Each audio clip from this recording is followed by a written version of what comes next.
In today's video, I'll be showing you the most crucial storytelling elements to use in your video content strategy. Let's go. The first storytelling element I want to share with you is dangling the carrot. You know, the bait, the tease, or as YouTubers call it, the hook. I like to use the reference of story gap, teeing up your audience and building interest by hinting towards the end of a story without spoiling the punchline. This leaves viewers wanting to know how it's all going to happen. Like in this video, I will be sharing storytelling tips that you can use in your video content strategy that I've actually used in making successful videos for companies like Harley-Davidson, Bud Light, and even Nerf.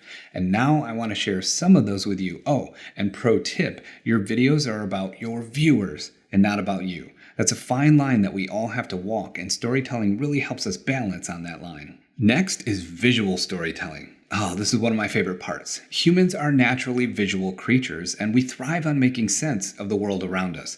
Nearly half the human brain is directly or indirectly devoted to processing visual information. And if you add to that at least 65% of people are visual learners, you have a recipe for capitalizing on great storytelling. One example of great visual storytelling is using B-roll. Showing visually what is being explained during the video can be an impactful addition to your storytelling efforts. Like I could tell you how lonely it is working solo at the Mars Colonization Project Station, and how those solo astronauts have to keep themselves entertained any way they can in between projects like listening to music and just dancing it out.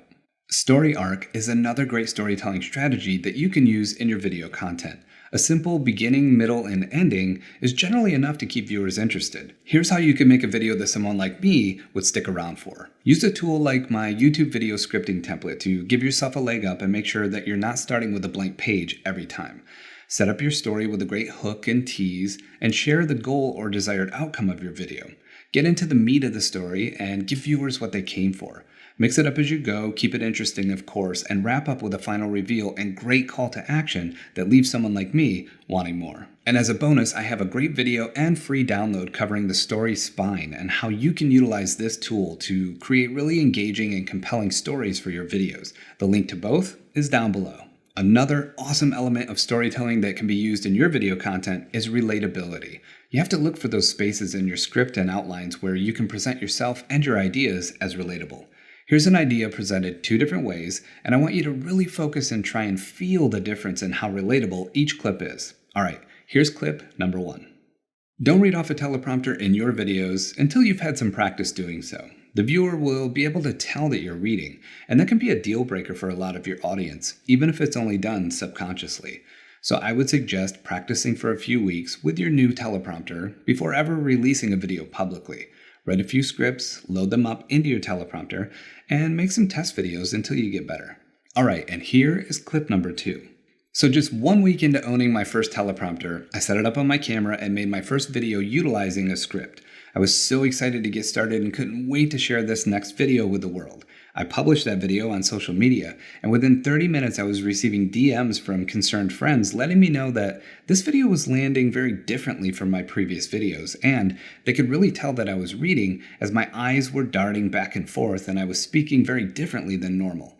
I was slightly mortified but also grateful that my friends were candid with me and didn't want to see me releasing less than ideal video content. I'm sure that you've dealt with something very similar in your own life. Being super excited to do something and maybe jumping the gun a little bit or not reading the instructions. Same idea and information, two completely different ways to present that information. I hope you found that the second clip left a lot more room for relatability. I've heard a few different people say some version of the key to giving a great talk is to tell the audience what you're about to talk about, and then talk about it, and then remind them of what you just talked about.